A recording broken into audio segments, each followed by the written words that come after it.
your step-by-step plan to salvaging a truly terrible day. If you could wake up every morning grateful, happy, and singing your way to work, you could pretty much ensure yourself a good day. Unfortunately, that's rarely, if ever, the case. The more likely scenario: you spill coffee on your dress, you're running late, and your boss is on you the minute or second you walk through the door. Deep breath. Just follow this foolproof plan for conquering 7 common day-destroying roadblocks. 6 a.m. You wake up with a giant zit. Before you glob on concealer, try fighting what caused your pimple in the first place. A pimple is an inflamed area, says Deborah Gilliman, MD, a New York-based dermatologist and author of Skin Rules. So I often recommend cooling down the area by putting a nice pack on it. Once you do that, Gilliman suggests applying one of the following: aloe vera, an anti-inflammatory, white vinegar, which can help relieve discomfort and acts as an antiseptic, or a green tea compress. Just let the tea steep and then cool in the refrigerator and make compresses out of it, which you can leave on your skin for 15 minutes at a time, she says. They contain polyphenols, which are anti-inflammatory. Products more your jam?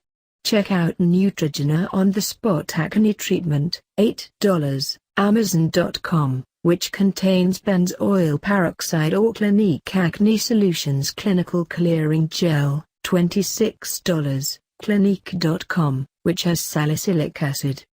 7 a.m. The weather is so blah. Anyone who's suffered from seasonal affect disorder, SAD, knows it's no joke, and research suggests that sunlight, thanks to vitamin D, really does have an impact on our mood. Unfortunately, assuming jet setting across the country isn't an option, you can't change the weather. However, you can change your outlook. Wake up to gloom? Try to focus on 3 good things, like a funny poster, a person being helpful, and a gorgeous hat, instead of the rain, suggests Caroline Webb, a behavioral science consultant and author of How to Have a Good Day. You'll reset your mood, which means you'll go on to spot more good things throughout the day. 8 a.m. Your commute sucks. Who doesn't love a traffic jam? Research suggests most of us commute about 25.5 minutes each way per day, and how we spend that time is critical to our health. When the train is late or the traffic is terrible, it's easy to feel the day is sunk before it's even begun, says Webb. That's a problem. If a bad commute puts us in a foul mood, we'll focus on all the bad stuff that happens in the rest of the day, and miss a lot of the good stuff, she says. The fix: in the middle of your commute, take a few unusually deep breaths, opening up your lungs to their fullest capacity by sticking out your belly, she suggests. Diaphragmatic breathing seems to send a signal to your brain that there's no threat to your sanity or safety nearby, lowering stress, explains Webb. 9 a.m. Your coworker blows you through a wall. Here's a little psych lesson: when you're snappy with others, you know it's because you're tired or stressed out, not because you're fundamentally nasty, says Webb. But when other people do something to annoy us, we tend to assume the opposite. We write them off as bad people. Psychologists call this the fundamental attribution error. Boss bit off your head?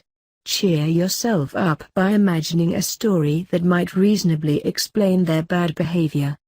It doesn't even have to be true to be helpful, says Webb. By making yourself more sympathetic to them, it usually helps to calm the situation, she notes. 12 p.m. Is that a cold coming on? If you're under the weather, your best bet is a little R&R stat. But before you head home, make a trip to the grocery store.